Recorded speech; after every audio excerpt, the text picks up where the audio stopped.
ampela nandalo teo zay fa iha raiky avao karo nahababogna le maro ty tsara le maro ty soa fa iha raiky avao karo tena ampela soa katoy mazaho rambeso fa minao ty foko mitempo tena marina zao malie tsaky gasy fa lavo pety mba mianga parambeso baby mazavawa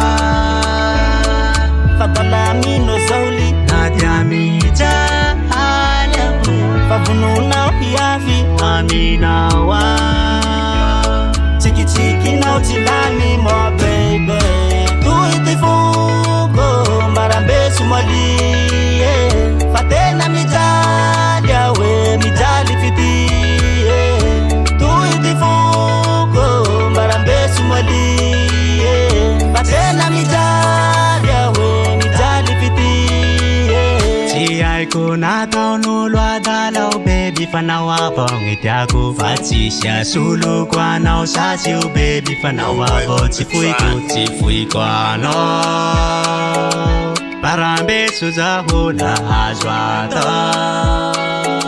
te huewanila nao Siai ko na atao nulwa dali fadala amina mo baby uvina nao yuvo maneki fazauta maasya ruveri falani azuku chinusa nalwa kwa bona farabula fafitiava kono maing sulani lai avonga bonitani tuiti fugo marambesu malie fatena mijalia we mijali fitie tuiti fugo marambesu malie fatena mijalia we mijali fitie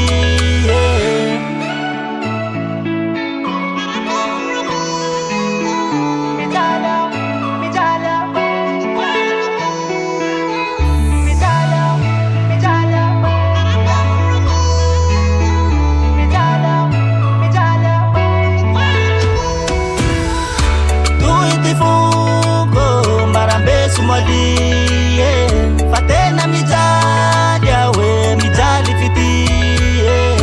tuiti fugo marambesu malie fatena mijalia we mijali fitie marambesu malie mijali fitie outsara ve Saya gas merepresentasi mikrofonis mana?